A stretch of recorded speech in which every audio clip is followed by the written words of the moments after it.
Hello, I'm Hal Lublin. And I'm Mark Gagliardi. Since the dawn of humanity, one issue has gone unsettled. With the fate of the world in the balance, we're here to settle, once and for all. Best candy bar. That's right. Don't worry, everyone.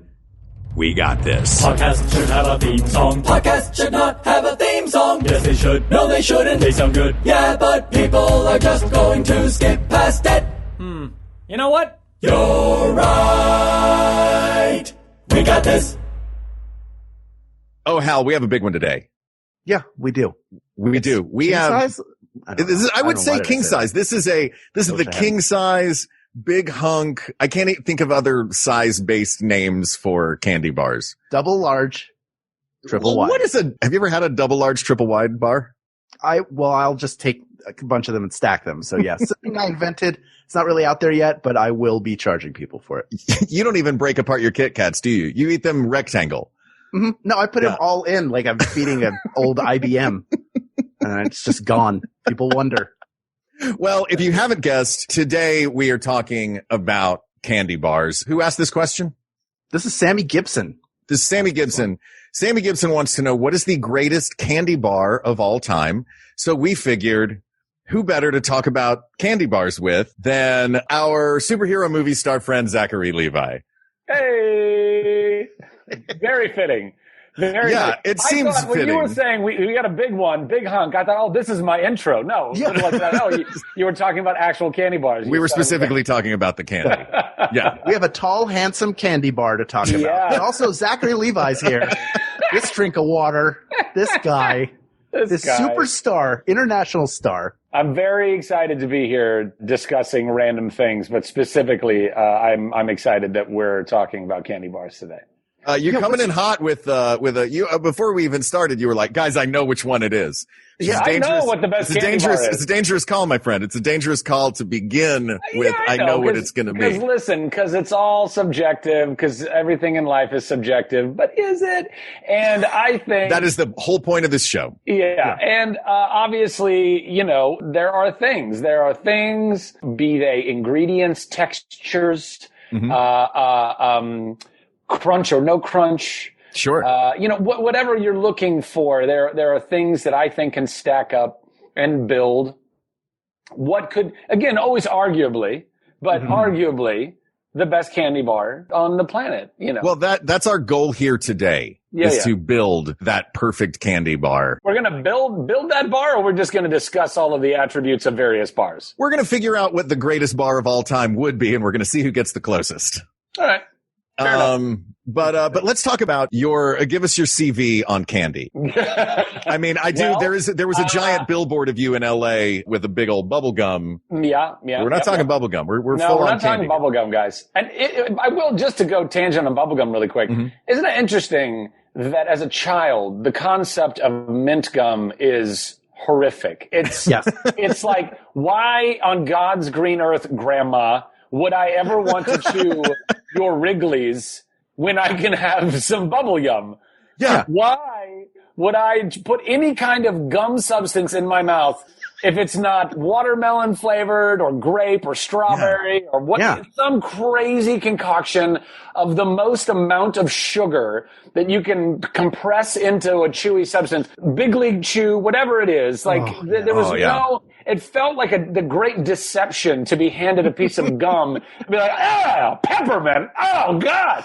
And yet as an adult, if I have anything other than a mint gum, I feel like I'm killing myself. I feel like if you've had little diabetes bombs. Oh my God. It's, even aside from the diabetes, like your whole, like your taste buds and everything just go, it's so much to take in and so much sugar. And you're like, Jesus, this is far too much sugar. I don't know how a child with their virgin taste buds are even able to keep their tongue in their mouth without vomiting. So I find that to be an interesting turn of events. As we get older, we just we flip-flop. I mean, maybe not everybody. There might be some weird folks out there who are like, 50 and just all up in the bubblicious. I don't know. But I can't even wrap my head around it. Maybe 2 months ago, I did straight up see a pack of Bubblicious grape, and I was like, you know what? I haven't had Bubblicious. My gum has been a thin, hard stick for years. I have not had one of these little soft cubes in so long. And I got to say, man, it's as delicious as I remember it. See, don't knock it. It is. Mark's the wrong person. He painted flames on his car when he was an adult. I think I did with when house you have paint that from experience. I do. That's true. He put house paint on a car. So of course you like grape gum still, but I think there is a moment that you have the first time that you have that sugary, that great like bubble tape or Big League Chew or whatever, just to try it again, and you can't stomach it. That's the death of your innocence. That is the last shred of childhood. My innocence died a long time ago. I don't think it had anything to do with bubble gum. Before the bubble gum era? To do with bubble gum. Yeah, I don't know. It just reminds me of those Shazam posters and me with that big wad of bubble gum poking out of my mouth. That immediately reminded me that was the last time that I had that sugary, because they needed me to actually chew that gum to try and blow that bubble. Mm-hmm. And I hadn't had any of that type of gum for many a moon before that photo shoot. And I have yet to have any since that photo shoot. That's just how reprehensible it is to the taste buds. It's just too much. You do you drive around in a flamed up vehicle with, great bubble gum. Yeah. Do what you got to do. It doesn't mean you're going to have friends. I'm losing 2 in just this episode. Yeah. This is the end of us. This is what did it. Yeah. Now all I can imagine though is you hopped up on sugary gum in a Shazam costume on the set. Trying to do a photo shoot. We should start a business. We should do it. I have an idea. I mean, I guess that is. It's like, all that sugar really was like just kid cocaine, wasn't it? Yeah, it was just like, that's right. How do you make kids like incredibly hopped up and confident about all their ideas? You know what we're gonna do, guys? You know what we're gonna do? Yeah. We're gonna build monkey bars that are like 20 feet long, and they're gonna come out of my backyard into your backyard. Yes, go, break. All right. What are you on right? Oh. Yeah, bubble yum. Yeah. Bubblicious bubble yum and Hubba Bubba. Up on Fruit Stripe over here, this one. Yeah. Anyway, let's move off of the bubble gum because we have bigger fish to fry. That's true. Fish, I mean candy bars. Yes, and clearly because you can't have fried candy bars. You can order those. Where have you had a fried candy bar? I have eaten a fried candy bar before. Was it at a fair? It may have been. I don't know. It seems like a thing one might find at a fair with elephant ears. You ever had an elephant ear? You ever had those? No. It might be kind of a regional thing. An elephant ear is basically just like a big flat pastry of sorts. But the Ventura County Fair, where I grew up in Ventura, California, and we had these stands that sold these. But I was like elephant ear, and I remember as a kid, I was like, "Are we really eating elephant ear?" Yeah, I'd have to. Some smart ass adult like, yeah, man, that's what they're doing. Ivory poachers, they cut those off too, and they bring them to the United States, man. Oh my God, I wish it wasn't so tasty. I want it all the time. Jumbo died for your sins and your stomach. Well, you need to have that sacrificial pachyderm. Sure. At some point. I saw a sacrificial pachyderm once at a bar in Austin, Texas. They were fantastic. What a great band. Bass player's really good. He rips. Yeah. He rips. Oh, that great garage band. I understand. Yeah, sure. Yeah. Sure. So how do we dive in? Was it a fried Snickers bar that you had? Just want to it was like a fried Snickers bar or something like that. Yeah. It was at a fair. I mean, I don't know. It might have been at some random restaurant, either like a Southern restaurant or like a Southern themed restaurant in New York. I have no idea. That does seem like something they would put in a Southern themed restaurant in a city that's not in the South. 100%. Like, they eat fried stuff. We'll just fry everything and call it Southern food. Yeah. What do they know? Yeah. We got it. Oh my God. So how do we start unpacking the best candy bar that is? Let's start with this. We'll talk about some specific ones. What do you think are the criteria that make a great candy bar? Well, I mean, it has to start with the chocolate. Yes. Right. And correct me if I'm wrong, but I can't think of another type of candy bar that is not a chocolate in base candy bar. Really? Right? Really? Is there? The only one is Payday, which is just caramel and peanuts. And True. It True. feels No chocolate involved. It's like the 30-something of candy bars where you're like, I'm supposed to like this at a certain age, but maybe it's not as good as I remember it being. So wait, are you Are you saying that's how we should have felt about the show 30-something? Listen, I can't draw your own conclusions. Timothy Busfield is a national treasure, Hal. I mean, wow, that's really okay. We're learning a lot about you, Hal. We're learning a lot about you. I'm an open book. I'm here. Clearly. This is what I do. But fair point though. Payday is technically a candy bar, and there's no chocolate involved in a Payday. I'm trying to. So there must be a few others. Well, there's white chocolate. Well, yeah, but white chocolate's still chocolate. That still counts, yeah. That's still chocolate. I was going to say Abba Zaba. Are we considering that a candy bar? The Abba Zaba and the Big Hunk, both taffy-based candy bars. Mm-hmm. I'll say this now. Technically, I think we can consider them. They're not going to win, right? Oh, I know. I definitely. They're not even in my top 20. I'm just saying. In fact, I had a really hard time as a kid with taffy product. I was like, "What?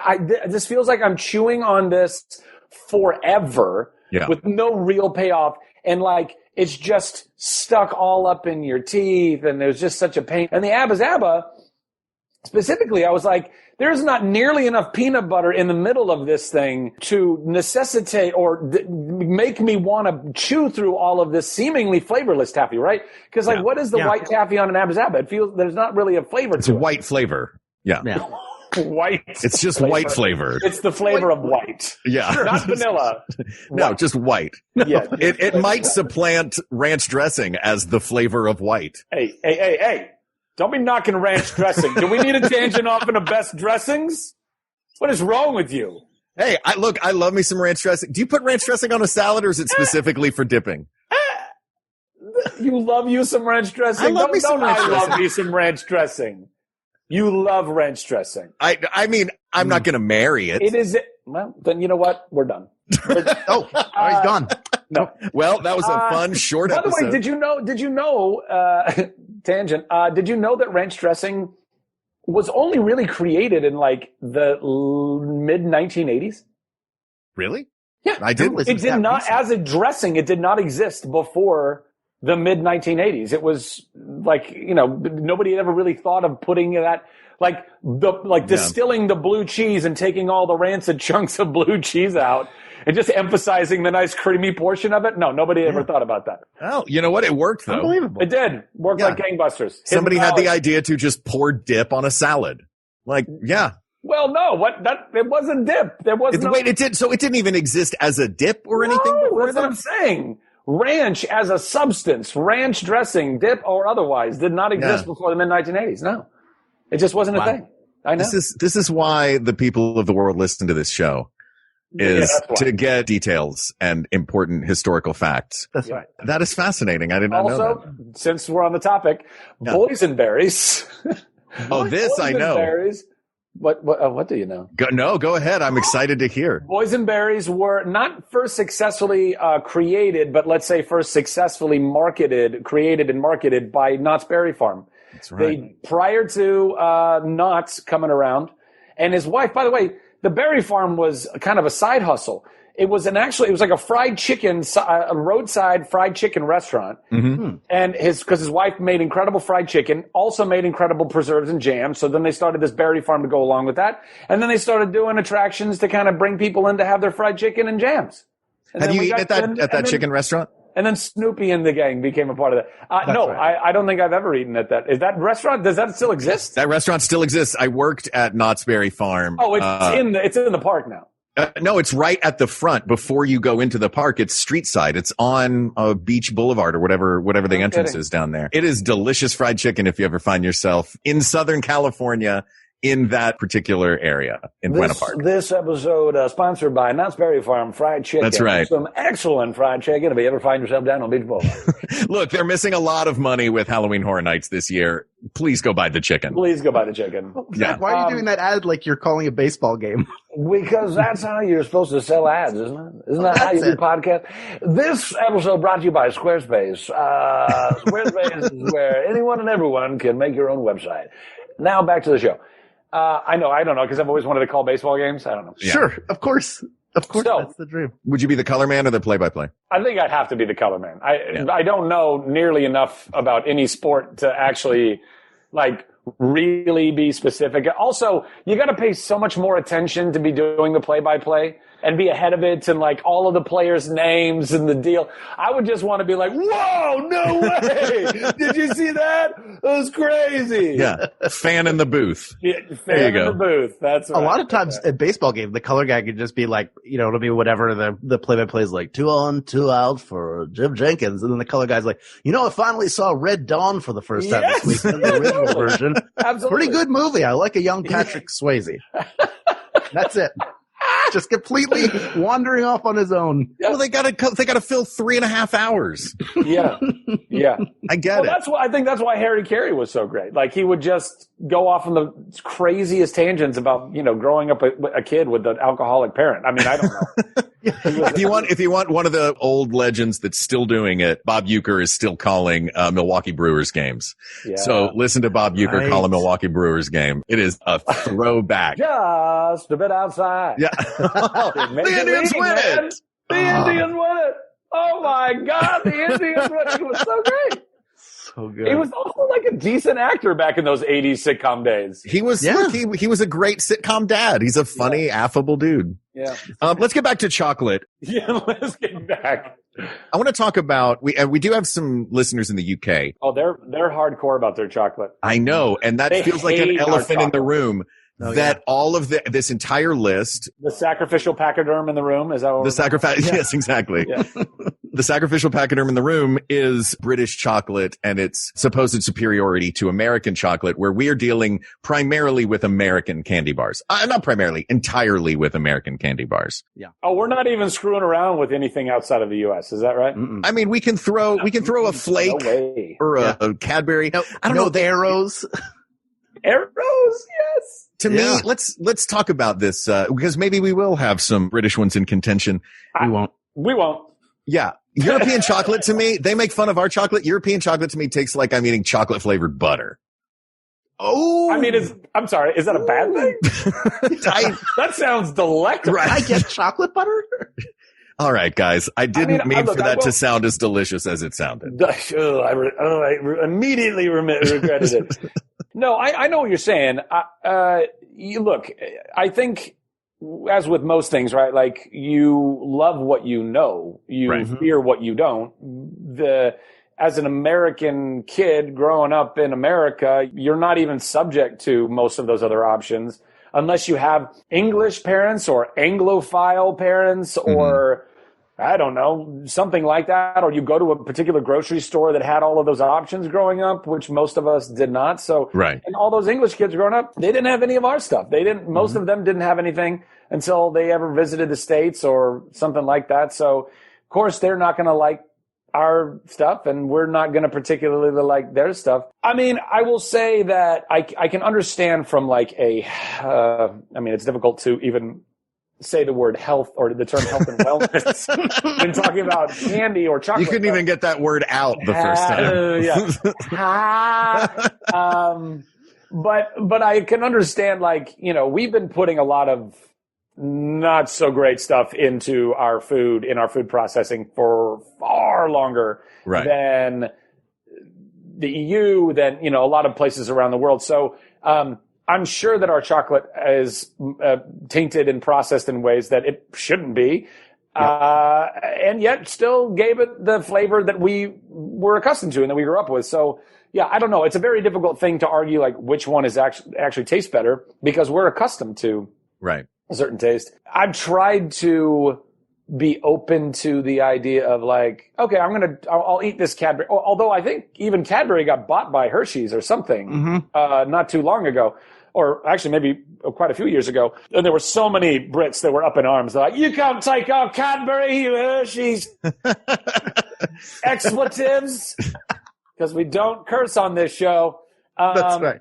That's right. Family friendly. So yeah, so they were apoplectic to say the least. And and some have said that it's changed the taste and consistency of the chocolate. I can't speak to that. But I don't think I've ever met an English candy bar that I've preferred over my favorite American candy bars. Yeah. And I wonder, I mean, that might be nostalgia is part of it. And, you know, the taste buds, those very strong taste buds that you have as a child that can withstand Hubba Bubba Bubblegum. Yeah. But yeah, these are American chocolates. I like my butyric acid, which is apparently the ingredient that gives American chocolate its American chocolate flavor. Yeah. Yeah, I saw that. By the way, butyric acid is something that's good for you. Yeah. I don't know if that, like, that's part of some of my supplements that I take. Like, it's actually good for digestion and stuff like that. There you go. So if you want to be good for your digestion, just eat a lot of chocolate. Eat a lot of Hershey's, guys. I knew I'd been doing it wrong. The answers have been sitting right in front of us this whole time. Yeah. Since we're talking about chocolate specifically, Yeah. let's talk about the OG, the original 1900 Hershey's milk chocolate bar, the bar that started it all in the United States, the nickel bar that used to be this big. I'm holding my hands up in a large bar.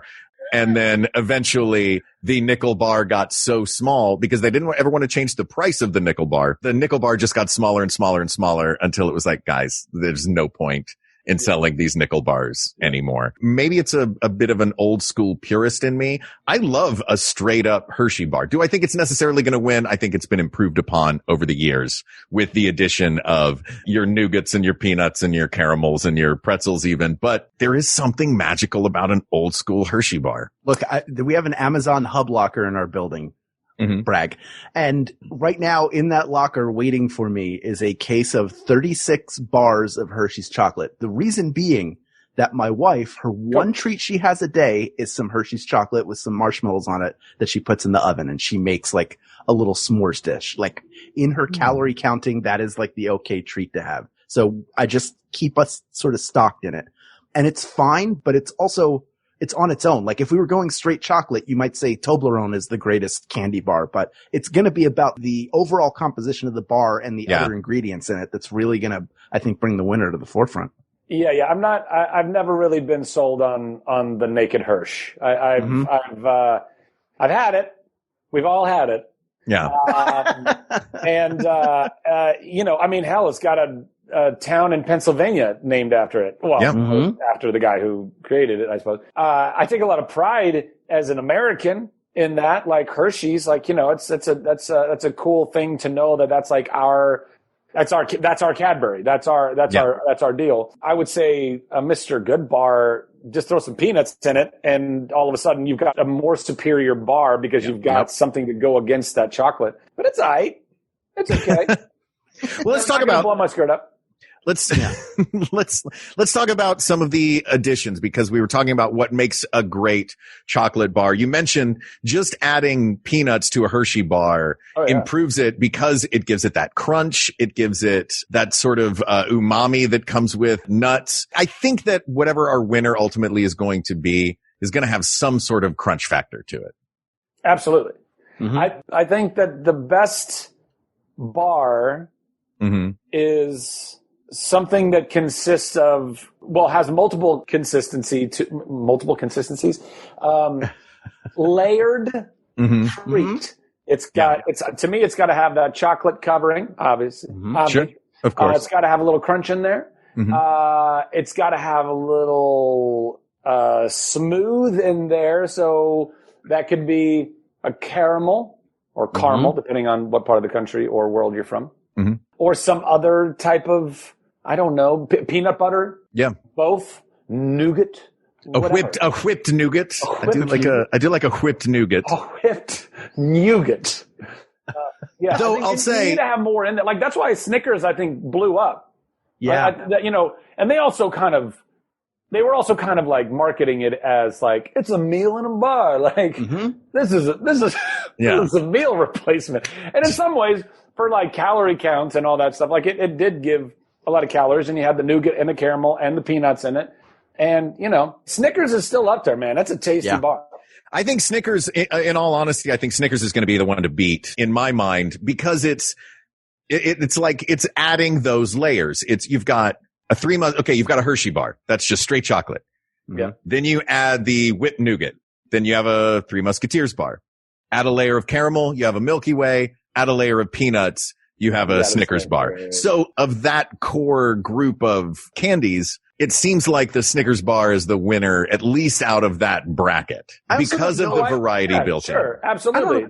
I don't know if this is a criteria, but I think the best candy bars are great if you get them like fresh, in quotes, from a shelf, but are also great when you freeze them and have them frozen. Oh, yes. Snickers are good frozen. A frozen Snickers is I think any candy bar is kind of better frozen in some respects. Yeah, but you can't over freeze them because then you're like gnawing.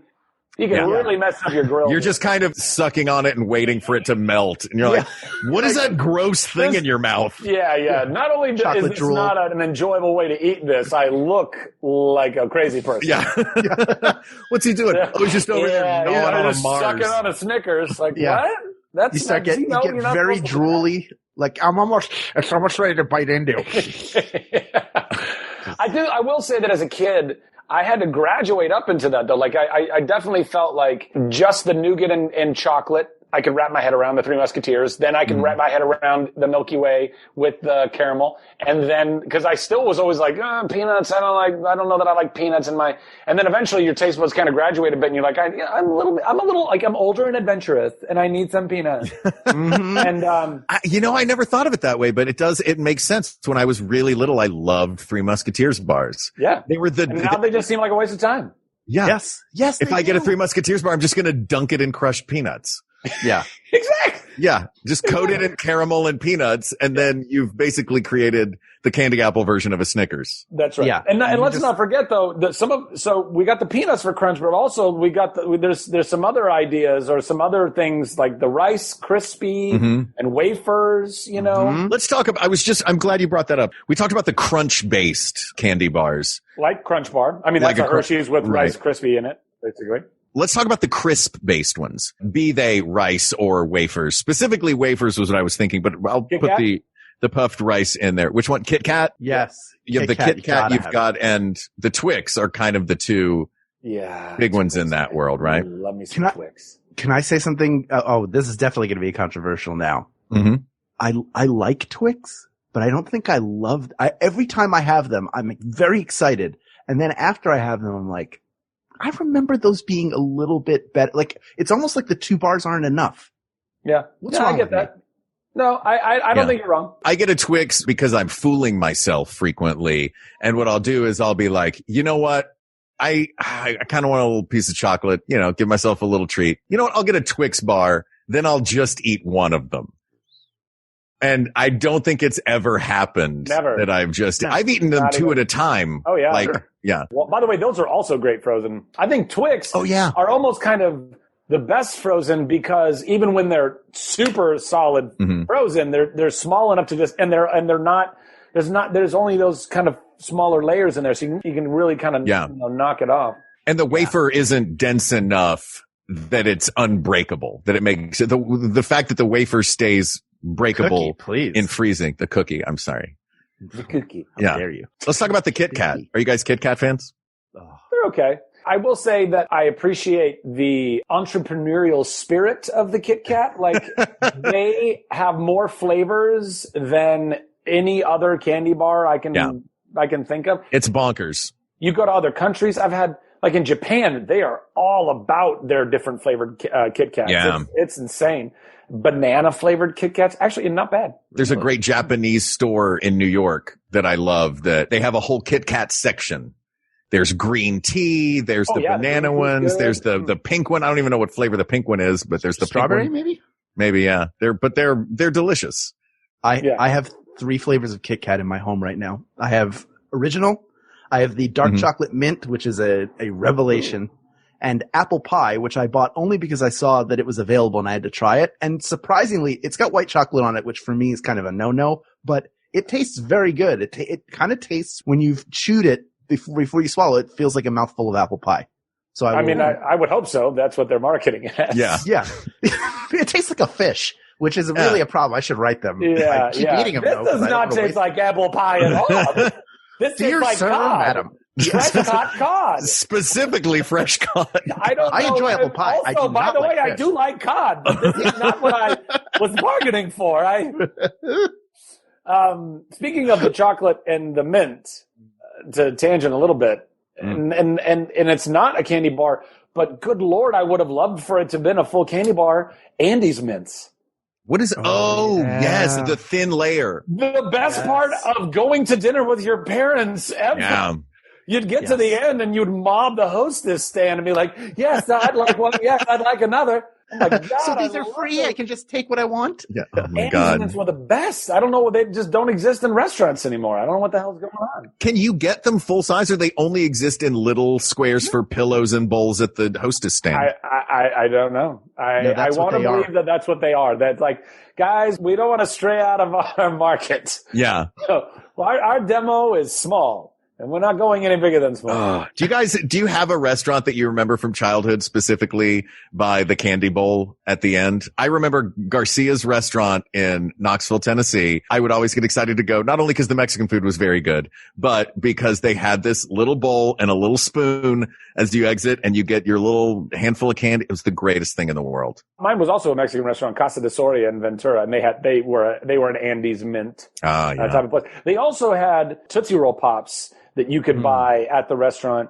And I don't know, did you guys have this kind of urban legend growing up that if you had a wrapper that had, remember on the Tootsie Roll Pops, there was a bunch of like kids and like different activities. And one of them was a kid dressed up like a Native American shooting like a bow and arrow. And there was a star like at the end of where he was pointing.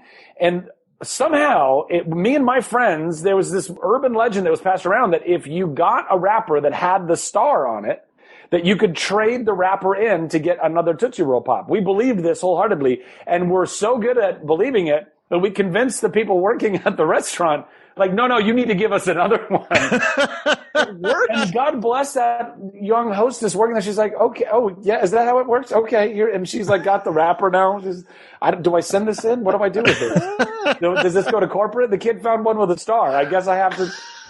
This is like I was. What if it's true though? What if she mailed it to corporate and they were like, "Okay, thank you very much. Did you give him the free one?" Yeah, good. Yeah, and here's your replacements. Yeah, a series of pneumatic. Here's your one replacement. Yeah. Yes, exactly. We got one. Another star, guys. Got another star. Dun, dun, dun, dun, dun, dun, dun, You're putting dun, them dun, in dun, the dun, bank dun. tube as they put the money in. They're like, "Hey, I know they have lollipops in there. No. Put this wrapper in there. I want to get the Tootsie Pop. I want to get the Tootsie Pop." Hal, any restaurant with all of your favorite candy? We had a ton of diners in the Philly area, one of which I really enjoyed was called Tiffany's Diner on Roosevelt Boulevard. And they had the bowl of the soft after dinner mints that you could scoop with a spoon. Yeah. And I would just use it like a skit, like I would just shovel it into my hand, into my little paw and just eat them one at a time. Those soft, because they're not really soft. No, it's like soft chalky. chalk. Yeah. Yeah. That was like the go-to grandma glass bowl candy. Yeah. Yes. Yeah. I never was really into those things. I'm an old soul. You are. I really am. As he unwraps a Werther's sitting front row at the theater. The Werther's I could do though. I like a little butterscotch in my, you know what I mean? I don't mind a Werther's. If they came in bar form, they would be eligible. Yeah, exactly. I'm at the theater unwrapping a Werther's. I heard this Valjean is very good. He's a swing. Little Broadway humor for everybody listening right now. Actually, that was a touring show. That was a regional touring show. Yeah. It was touring. I heard this Valjean is very good. He's a swing. Crinkle, crinkle, crinkle, crinkle. Beatrice, put him away. What? Tissue in the other hand, always for whatever reason. Always. Yeah, I mean, never use it. They're running A tissue in a Ziploc bag in the purse. Yeah. That's my guts. So back to candy bars. Yeah. Where we were on crispy Kit bars. Kats. I mean, my favorite, as I noted before we got into this, my pick for should I wait for the end or should I say this now? Why don't you throw this out as your pick for best crispy bar? And then we'll but it's my pick for best all around. It doesn't matter what our picks are. Hold man. on, Mark. Let me throw a wrench in the gears. Oh, this is how exciting. you feel about this. Okay. I feel like we're dancing around just trying to name as many candy bars as we know. And we could do that forever. But I also think we each have our own idea of what the best one is. And I think we should get it out there. Okay. And then take a break and then see where we land in terms of choosing. I think that's a great idea. Zach, go ahead. It's the whatchamacallit. Great bar. Whatchamacallit is the best candy bar. It's you can't find it everywhere. I don't know why. I don't know why it didn't get more love. I still remember the commercial when I was a kid. How's that go? Wowza, sugar, caramel. Go, whatchamacallit. It was so good. It was the bar they were eating in the Goonies, wasn't it? Didn't they had a whatchamacallit at some point in the Goonies? Oh, it's Baby Ruth. Yeah, they definitely had They definitely had the Baby Ruth, but for some reason Ruth. Baby. Yeah. Ruth. Also, by the way, a very good candy bar. Yeah. And Yes. just nougat, peanuts, caramel, chocolate, right? Mm-hmm. It's a Kind of similar, looks like a poop. Yeah, it's a similar combo Famously. as a Snickers, but it just looks like a poop Snickers. Yeah. A poop stick. Well, but it's interesting though because it definitely it tastes considerably different than a Snickers. I don't know why. Maybe it's the proportions of how they put it in. Right. Wasn't the Baby Ruth also? Wasn't there a movie where it ended up in a Caddyshack. pool that ended up in the pool and everybody jumped out because they thought it was poop? Yeah, and then Bill Murray eats it. Yeah, and then hey, it's just a Baby Ruth. Yeah. Anyway, whatchamacallit, crispy, caramelly, chocolatey, crunchy. I mean, it was also, and it didn't feel like, I don't know, it didn't feel like it was, too heavy. Like it was like, it was crispy, wafery enough and light enough, but still gave you all the flavor.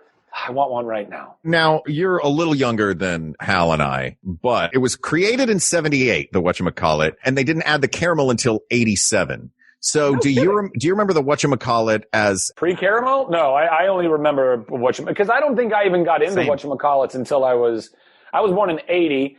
So 87 when they started, 7 years old, I probably wasn't even, trying my first whatchamacallit till I was 10, 11, something like that. Yeah. Yep. So we're going, it seems like the whatchamacallit in question in this is the 1987 reboot of the whatchamacallit. Well, that commercial that Zach was talking about, there is a lyric and it's ooey gooey caramel, whatchamacallit, like it's in there. I didn't remember any of the lyrics except for whatchamacallit, whatchamacallit. How's that go? Wowzum do. Wowzum do. They say wowzum do. That's not even a word or a term or a whatever. The candy bar is so good you will speak in tongues after you eat it. Wowzum do. Hallelujah, hallelujah. Howsum do? What'sum this? So.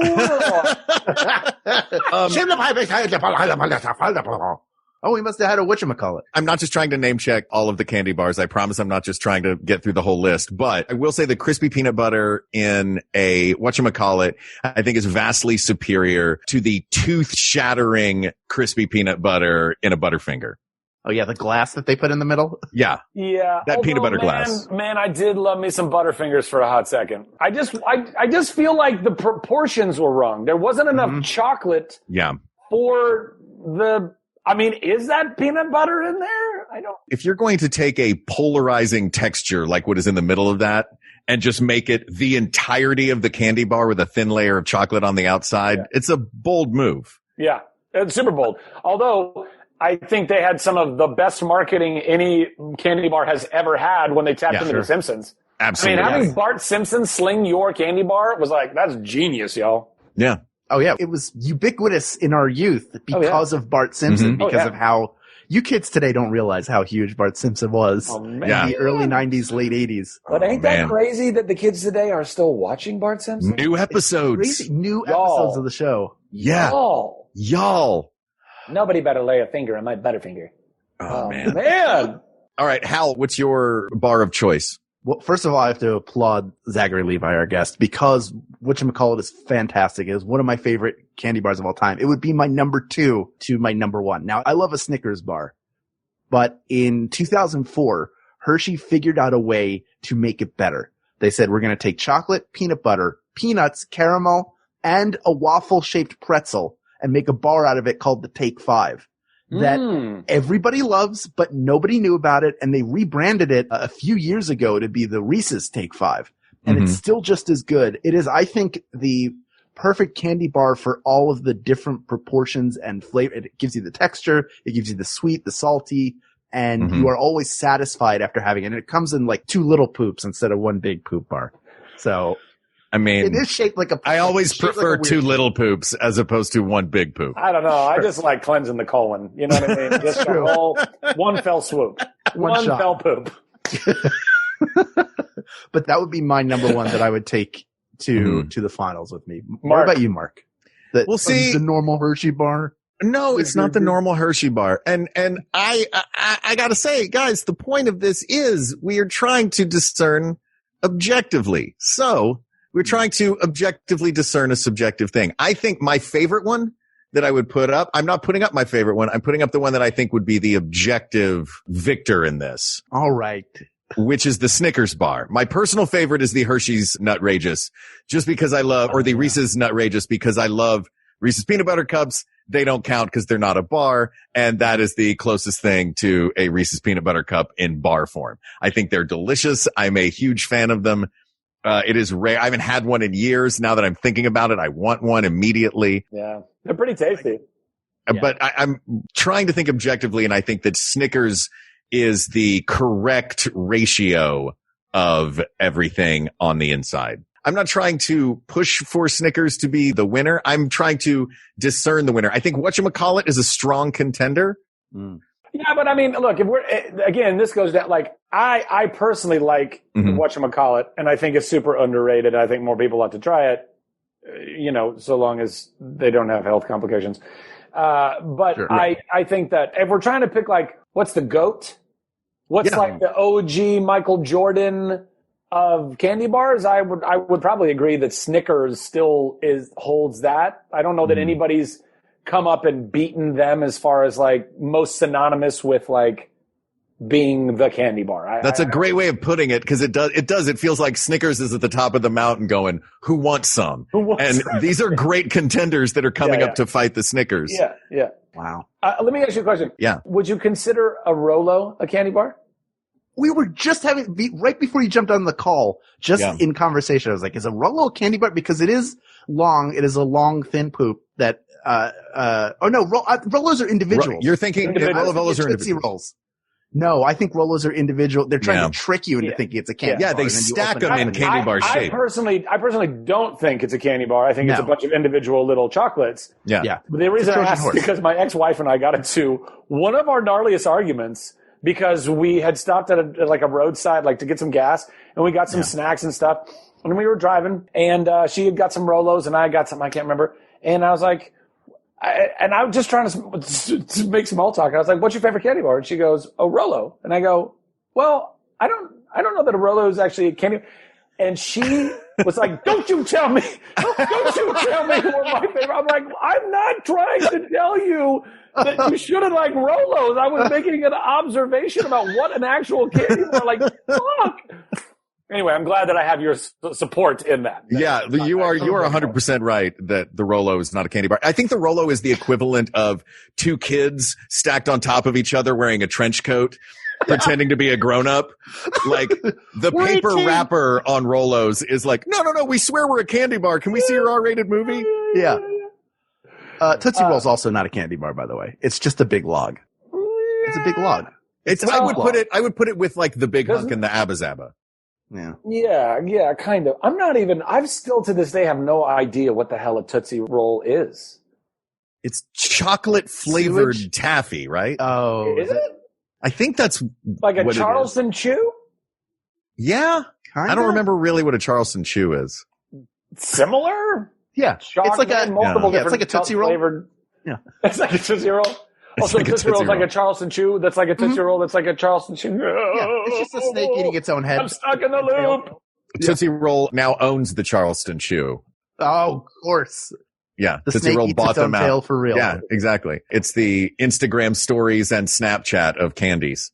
Hal, you're making a face. And that they're two things I don't use. Yes. Are you really not on Instagram? Grandpa doesn't like that. Are you not on Instagram? I am on Instagram. I'm just not. I made this resolution. I was like, I never use Instagram. I'm going to take a picture a day this year. I started on January 1st and I kept up with it. And then something happened in March and I was like, well, it doesn't matter if I take pictures of anything anymore. Now it's one long day. So I haven't gotten back into it, but maybe I should. Something happened in March? Yeah. Something happened. I don't know what you're talking about. I don't know. All right. Well, now that we've gone through all that stuff, where do we go from here? Well, so I think from here, we take a look at what the perfect candy bar would be. Yeah. I think like in our version where we have talked about having a little bit of crunch, a little bit of smooth, lots of different textures, it being something that is done in layers. What constitutes the perfect candy bar? And do any of these three fit that? I would argue that all three of these fit that, which makes this slightly more difficult.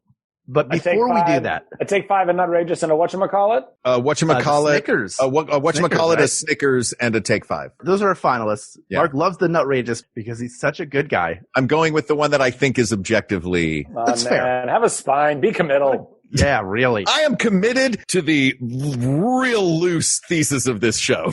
That's right. Mark remembers the pretzel shape incident of 2018. That's what true. we're going to do? We're going to take a brief break and we're going to come back and do what Mark is talking about. We're going to Frankenstein the perfect candy bar and see which one comes the closest to one of these three bars. But first, hear about some of the other fun shows on the Maximum Fun Network. Why don't you? Schmanners. Noun. Definition. Rules of etiquette designed not to judge others, but rather to guide ourselves through everyday social situations. Hello, Internet. I'm your husband host, Travis McElroy. And I'm your wife host, Teresa McElroy. Every week on Schmanners, we take a look at a topic that has to do with society or manners. We talk about the history of it. We take a look at how it applies to everyday life. And we take some of your questions. And sometimes we do a biography about a really cool person that had an impact on how we view etiquette. So join us every Friday and listen to Schmanners on MaximumFun.org or wherever podcasts are found. Manners, schmanners. Get it? Hi, I'm Jackie Cation. Hi, I'm Lori Kilmartin. And we have a podcast called The Jackie and Lori Show. Who are you, Lori Kilmartin? Oh, my God. So much pressure. I'm a stand-up. I've been doing stand-up since 1987. I'm a writer for Conan. I've written a couple books, have a couple CDs out, have a special out. Who are you, Jackie? Well, I, too, am a stand-up comic since 1984. And I do the road like a maniac and don't have a cool writing job, but I have 4 albums out, working on a new album. We talk about stand-up. We talk about all the different parts of stand-up comedy. So that's the Jackie and Lori Show, and you should subscribe on Maximum Fun if you want to hear that. And I would encourage you not to. And we're back. We don't actually take a break. We never take a break in the actual recording, but it's always fun to watch any guest be like, "Oh, can I go to the bath? No, I got to come back. All right, great. I'll sit down." By the way, I also don't want you to think that was, I'm sorry, was that the midpoint? That was hour 1? No, Yeah. we're nearing the answer on I this got one. some stuff I have to do. So. No, I get it, man. I'd love to just wax philosophical about candy bars for the rest of the night. I have other pressing matters. Fair enough. Oh yeah, it's night there too. Well, it's night-ish. It's 7. Yeah. Oh gosh, Morning Jeopardy's coming on. Okay, we got to get through this quick. Oh. By the way, Alex is seemingly doing okay right now. Yes. We recorded a message, and man, I hope he pulls through. That I know. crazy. Yeah. Man. Also, It's really crazy. it's insane to think of how long that guy has been a staple of American television. Really, I guess even kind of maybe international, because I don't know where Jeopardy might syndicate in other places, but also that it's a syndicated show too. Like it's always been a syndicated show. It's never even been like prime time or whatever. It's like, no, it's Jeopardy. Yeah. And we sell to different markets and that's what we do. Yeah. One of the staples of American television. It really is. Canadian. Since we were all kids. Like he has been, 84 it came on? 85? That's right. 35th anniversary. Yeah. That Jeopardy, Wheel of Fortune, they're hanging on, baby. Good job, Merv. Good job. Perfect games. All right, so let's build this perfect candy bar. It's definitely chocolate. Yes. That Definitely, eliminates a bunch. but not white chocolate. No. No. White chocolate is. White chocolate's barely chocolate. What are we even talking about? Yeah, we're not talking. You come onto our show and you talk about white chocolate. You don't like it when you talk about white chocolate. Yeah, that's right. I don't like it when he talks. Tell him what happens when we talk about white chocolate. People get snapped in half like a Kit Kat, and That's not right. the easy way. How do you do that over Zoom? That sounds very difficult. We got buttons. We got buttons. We got buttons. We got buttons in different places. You know? Yeah, he's got one of them keyboards that got the color buttons on it and lights and everything. Mechanical. Mechanical. It's a click clack. Charlie C++ will program something real nice for you. All right. So okay, but dark chocolate or just milk chocolate? I think milk chocolate is. I think that's. I'm agreeing. I just want to narrow it down for the viewers. As Hal has previously said on this show, one of my favorites. Dark chocolate tastes like homework. Is one of my favorite Hal Lublin lines. So it's chocolate based. Now here's a question: do we want nuts in it? I mean, I think it's got some sort of crunch. We need something that makes it crunchy. Yeah. Yes. I think it's got to have either peanuts or peanut butter. Mm-hmm. And if it's got peanut butter, then it's got to have crunch outside of the now missing actual full peanuts. 100% agree. Okay. And I am generally a fan of something having peanut butter in it versus it not having peanut butter in it. Agreed. Peanut butter and chocolate were it's like one of the greatest combos that God has ever given us. Amen. Yes. Yeah. They're inseparable. They're so good. Yeah. You can't have one without the other. It's so good. So do we want a crispy element to it? We've got crunch. We've got peanut butter. We need a little something crispy in there. Yeah. Well, crispy or crunchy. Again, like I think it's one or the other. I'm going to keep de facto heading toward whatchamacallit here. Yeah. It sounds like, and I hate to say this because I know it is regarded as the king of the mountain. It seems like the Snickers lack of peanut butter might get it pushed down the hill. Well, there's peanut butter Snickers. Yeah, there are peanut butter Snickers, yeah. You guys are really messing with my head right now. Honestly, though, Mark, peanut butter Snickers haven't sold better than regular Snickers. Yeah. Like regular Snickers, even peanut butter Snickers, they're very, very good. This is not I don't think, honestly, if I were going to throw my vote to something right now, as big a deal as Snickers is, I would probably go with the whatchamacallit. Because even hearing it, it was one of the first bars that came to my head. Mm-hmm. And then Zach brought it up. Ken, who is silently doing a jig in his office right now. Yes. Our producer is dancing because he also was like, it's the whatchamacallit. It is such a good candy bar that it feels like it would be criminal to eliminate it just because it's not as popular as Snickers are. As good as Snickers, even like even the eating of it, it holds better. A Snickers, because of its height, when you bite into it, it will bend and break and snap and like flake. Right. You'll lose some of the bar. I mean, I won't because I'm holding it real close. I'm like just shoveling it in. But like even the composition of it, it's like 1930, the Snickers comes along and changes the game. Then in 1978, they perfect that balance because you have the peanut butter wafers, you have caramel, peanut butter, and chocolate all together. And it's like the composed bite is out of this world and it's even all the way through. You're not going to get more or fewer peanuts with any particular bite. If we're really getting down to like the nitty gritty of these. But that's the whole point of this. You know what? It seems like we're heading in a direction. So I'm going to give you a checklist. I'm going to give you a checklist of details. And if the whatchamacallit can check off all these boxes, the whatchamacallit might be the dark horse that has defeated in this. Although we haven't gotten to the take 5. I don't want to give short shrift to the take 5. If you're playing the drinking game, you can drink now because I said short shrift. But does it have chocolate? Yes. Nick? Yeah. Does it have peanuts or peanut butter and some other crunch-based element? Yes. Oh, yeah.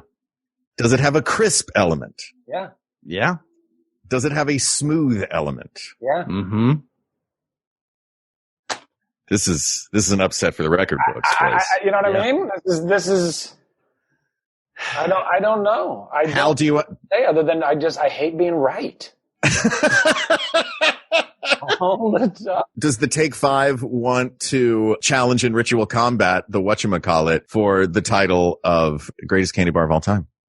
Mark, the Take 5 yields its time to the distinguished candy bar from the Hershey Corporation, created in 1978, perfected in only 9 years later.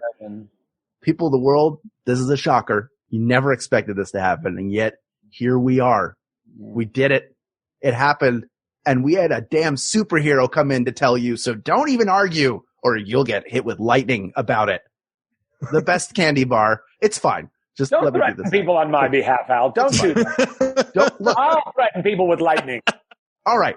So you just warn them that I might do that. Listen, at any moment, it could happen. He'll just grab you and say Shazam. That's how he'll do it too. He's not even going to waste. Can I, before we wrap this up though, I have a question and I have a comment. One, Go ahead. What the hell is nougat? Have you ever had like Italian nougat? It's a different thing. It's almost like a really hard taffy. It's white and it's got like hazelnuts rolled into it or almond paste or something. They sell it in Little Italy in New York on these giant blocks, and they'll just like cut you a hunk off of this slab, and they call it nougat. But the nougat I know is the whipped stuff that is just whipped sugar. It's basically sugar or honey, nuts, and egg whites. That's basically all it is. Egg whites. That's what the okay. And you will find it nowhere near the best candy bar of all time, which is the whatchamacallit asked and answered. Your comment. And then my comment is, as we leave our listeners and our esteemed fellow guests on the podcast here, to just ponder something. Uh-oh. I've always wanted there to be a fruity component, like a jam. Like imagine like a peanut butter and jelly and chocolate with crunch bar. You know what I mean? Do raisins count? What are you talking about? The chunky? Not really. I do. I love me some Raisinets. And by the way, if you've never done this, some Raisinets and popcorn together, like good in combo. one mouthful. Holy Toledo! Yeah. Yes, sir. But I want there to be I want there to be some kind of a fruity layer. Also, like if a Snickers also had a little fruity layer in there. I don't know. I feel like I want a chef's kiss that. I would love that. The first thing that popped in my head when you said that is, cause I'm thinking, would you go on the wet side or the dry side? Cause I'm thinking like, when I thought Raisinets, I'm thinking like dried cherries, dried cranberries. Yeah. I mean, but you're talking like a straight up jam. Yeah. I would want it if there could be a jam of some kind, but the problem is that that like a mass-produced version of that is going to give you like the worst kind of preserve, quote-unquote preserve. Yeah, it would have to be some like artisanal type of a deal. But the kind of like good stuff you get in some like proper chocolate shop, on or whatever, or like I mean maybe it's the cherries. I've had some great fruit in chocolate kind of stuff, but I want it all. I want a full candy bar that's got that in there. I'm just like peanut butter and jelly so much. It's just so good. Peanut butter and jelly is it's the other great peanut butter combo. It really is. And also, speaking of our distant cousins across the pond, I only recently found out peanut butter and jelly is not even a thing there. Oh, they need to learn it. They don't do peanut butter and jelly. They don't do preserves and peanut, like it's not a thing. They'll do peanut butter and honey, which yes, is tasty. But I think a peanut butter and strawberry jam on some good soft bread. Come on. Listen. Have you ever had Smucker's Uncrustables? Those little like pocket. They look like a little round Hot Pocket with the little crimped edges. Yeah, they're great. Oh, wow. You freeze them. And then by the time they get to school or work with you in your lunch. Look. You freeze them by the time they get to school or work. Yeah. It turns out. Yeah, we're adults now. Yeah. But I will rock an Uncrustable as an adult. I don't care. I mean, me too. I think I know what you're really saying here, Zach, which is that you want to start a business with us where we go overseas and create this candy bar and sell it, and then we can all retire and live in 3 flats that connect like the Beatles and Help. Thanks. We can talk about that. Picking up what I was laying down. That's right. You don't even have to say always missing my cues. I Guys, read between the lines. on. Oh, dude, thank this you was for so being fun. Here. Thank you so much. Is there anything you would like to promote? A world peace. Good. Would actually use a little more patience and kindness and empathy with one another.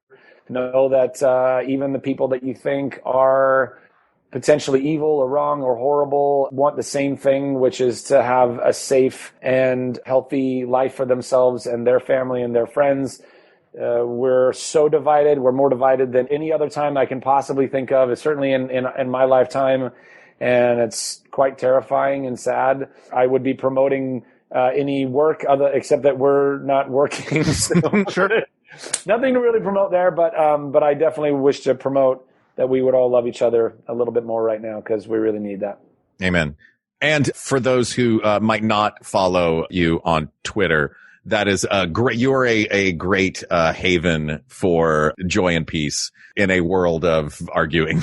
So thanks for coming on our arguing show. Hey, I love a good debate. Debate's not arguing. Debate, like I love a good old fashioned. This is what we're missing. I mean, you can easily do it with candy bars. Although a few years from now, Lord knows, even those will become politicized. You chose what? Cancel him. What? No. You're done. Oh my God. Anyway, but thank you. I appreciate that. And if you do follow the Twitters or the Instagrammies, I'm at Zachary Levi on both of those things. So. Well, Zachary Levi, thank you for coming on the show today. This has been a treat. This topic is closed, but there are many more topics to discuss. So please reach out to us on Twitter at We Got This Tweets. Check out the Maximum Fun subreddit or email us at wegotThisPodcast@gmail.com or go to facebook.com/groups/WeGotThisPodcast. Talk about your favorite candy bars. Let's celebrate the sweeter things in life. Thank you to producer Ken Plume, researcher Kate McManus for a really great reference doc that we used heavily for this episode, graphic designer Uri Kilman, and QA engineer Jen Alba. And thanks, of course, to our musicians, Jonathan Dinerstein and Mike Furman, for our score and theme song, respectively. And thanks to you, the people of the world, for giving us an opportunity to sit down and have some fun and talk about things that we find silly and important. So thank you. For Hal Lublin, I'm Mark Gagliardi. For Mark Gagliardi, I'm Hal Lublin, and don't worry, everybody. We got this. We got this. MaximumFun.org. Comedy and culture. Artist owned. Audience supported.